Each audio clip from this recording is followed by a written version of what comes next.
साथियों नमस्कार, स्वागत है आप सभी का आपके अपने इस यूट्यूब चैनल विजिट एरिया में। मैं हूं एडवोकेट मंजीत त्रिपाठी। साथियों आज हम लोग बात करेंगे सेटलमेंट और सिबिल स्कोर की। बहुत सारे हमारे व्यूवर हैं, कमेंट करते हैं, हमसे व्हाट्सएप पे भी कनेक्ट होते हैं, तो उनका एक ही प्रश्न होता है कि सर सेटलमेंट तो कर लें लेकिन सिबिल स्कोर का क्या? सिबिल स्कोर ख़राब हो जाएगा तो फिर हमें लोन नहीं मिलेगा, हमारी फाइनेंशियल डेथ हो जाएगी, एक प्रकार से कोई भी बैंक हमें लोन नहीं देगा।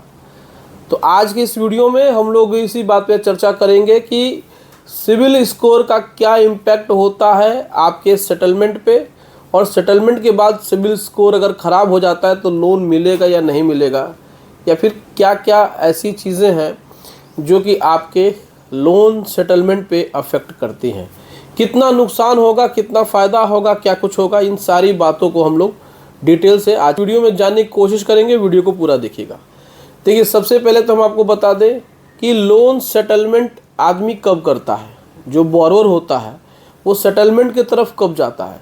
जब वो ये देखता है कि उसकी जो इनकम है, उसकी जो आमदनी है वो लोन के वैल्यू से ज़्यादा नहीं है, यानी कि उसकी ईएमआई ज़्यादा हो गई है उसके इनकम से, बैंक की देनदारी ज़्यादा हो गई है और कमा वो कम रहा है। ऐसे सिचुएशन में कितना दिन तक लोन भर पाएगा?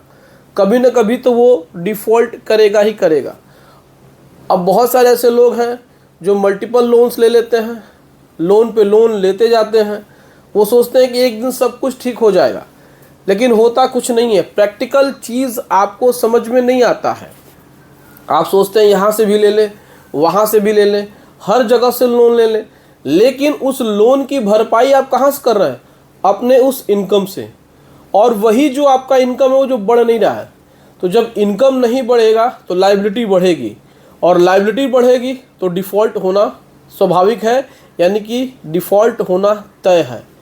अब जब डिफ़ॉल्ट होता है तो सारे लोन्स एक साथ डिफ़ॉल्ट होने लगते हैं, तो फिर सारे बैंकों का प्रेशर एक साथ आपके ऊपर आने लगता है।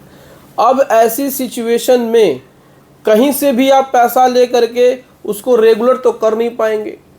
तो आपको क्या करना है? देखिए, अगर मल्टीपल लोन्स हैं तो एक साथ सभी को डिफ़ॉल्ट मत करिएगा, नहीं तो प्रेशर आपके ऊपर ज़्यादा आ जाएगा।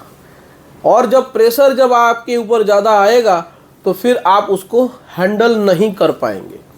तो अगर मल्टीपल लोन्स हैं तो उसका सिचुएशन अलग होता है। उसमें 1 2 3 लोन को जो छोटे छोटे हैं उनको आप डिफ़ॉल्ट करके आप सेटल कर लीजिए, बाकी लोन को चलने दीजिए। लेकिन जिनके पास एक लोन है उनके लिए हम कुछ सजेशन ये देना चाहते हैं कि भाई देखिए, अगर आपका लोन डिफ़ॉल्ट हो रहा है और आप उसको सेटल करना चाह रहे हैं, लेकिन आपके मन में ये चल रहा है सवाल कि भाई हमारा सिबिल स्कोर डाउन हो जाएगा, तो भाई देखिए, सबसे पहले तो आप इस सिचुएशन से बाहर निकलिए कि आपका लोन डिफ़ॉल्ट हो जाएगा, फिर बैंक लीगल एक्शन लेगा, फिर बैंक बहुत तरीके से हरासमेंट करेगा। तो अगर आपके पास बंदोबस्त है, व्यवस्था है, तो आप कुछ फंड का अरेंजमेंट करके अपना लोन सेटल कर लीजिए। सिबिल स्कोर बाद में देखा जाएगा, लेकिन सिबिल स्कोर का क्या इम्पैक्ट होगा? देखिए, सिबिल स्कोर तो डाउन होगा ही होगा। तो सिबिल स्कोर के डाउन होने से आप ये मत सोचिएगा कि आपकी फाइनेंशियल डेथ हो जाएगी, कभी लोन नहीं मिलेगा। दुनिया भर की ये जो बातें आपके मन में चलती हैं, ये सब कुछ ऐसा नहीं होने वाला है। सिचुएशन आज की बदल चुकी है। बहुत सारे ऐसी चीज़ें, ऐसी व्यवस्थाएं बन गई हैं कि अगर आपका लोन सेटल्ड भी दिखा रहा है तो भी वो बाद में क्लोज हो जाएगा। भले बैंक आपको एनडीसी नहीं देगा, नो ड्यू सर्टिफिकेट नहीं देगा, लेकिन सेटलमेंट से आपको इस समय तो राहत मिल जाएगी। जहां आपको डर लगता है कि बैंक वाले आ जाएंगे, रिकवरी एजेंट दरवाजे पे आके शोर मचाएंगे, पब्लिकली आपको हरास करेंगे, रोज़ बैंक का फ़ोन आएगा, इससे आपको दिन भर टेंशन बनी रहेगी। तो इस सिचुएशन से आप पहले बाहर निकल जाइए।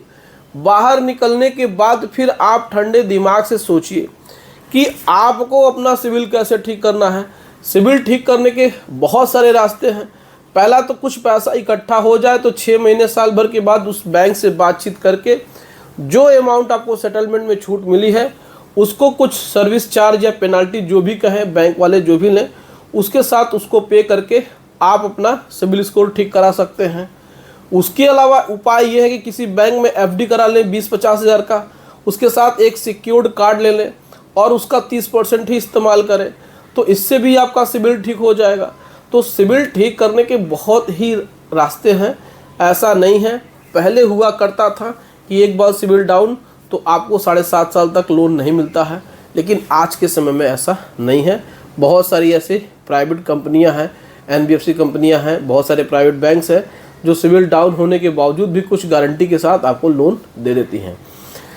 मसला ये है, सवाल ये है कि इस सिचुएशन से आपको निकलना कैसे है। आप अभी परेशान हैं पैसे को लेकर के, ईएमआई नहीं पे कर पा रहे हैं, साथ ही साथ बैंकों के आप हरासमेंट झेल नहीं पा रहे हैं। तो ऐसे सिचुएशन में आप भविष्य की सोच रहे हैं कि भाई हमारा सिबिल डाउन हो जाएगा, हमें कोई लोन नहीं देगा, तो ये एक तरीके से सिर्फ़ और सिर्फ बेकार की बातें हैं। इन बेकार की बातों में आपको नहीं पड़ना है। आपको अपना ये जो सिचुएशन है इसको बस ठीक करना है कि बस इस सिचुएशन से कैसे निकल जाएं। बाकी के रास्ते अपने आप निकलते जाएंगे और फिर आपको कोई भी परेशानी नहीं होगी।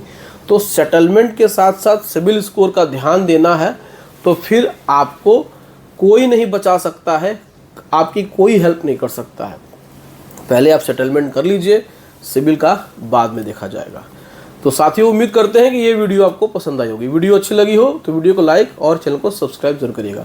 अगर आपको किसी प्रकार से लीगल एडवाइस की ज़रूरत है, लीगल सर्विस की ज़रूरत है, हमसे बातचीत करना है, तो आप व्हाट्सअप नंबर हमारा दिया हुआ है स्क्रीन पे, आप हमें व्हाट्सअप पे मैसेज भेज करके आप हमारे साथ कनेक्ट हो सकते हैं। एक छोटी सी फीस है, इसको पे करके आप हमसे बातचीत कर सकते हैं। लीगल एडवाइस किसी भी मामले में, चाहे वो डीआरटी हो, चाहे हाई कोर्ट हो, चाहे किसी प्रकार से लोन सेटलमेंट, लोन के रिगार्डिंग, चाहे ऑक्शन परचेजिंग यानी नीलामी में कोई प्रॉपर्टी आपने परचेज की है, उससे संबंधित कोई भी अगर आपको लीगल सर्विस की ज़रूरत है तो आप हमसे बातचीत कर सकते हैं। चलिए मिलते हैं नेक्स्ट वीडियो में। Thank you so much. जय हिंद दोस्तों।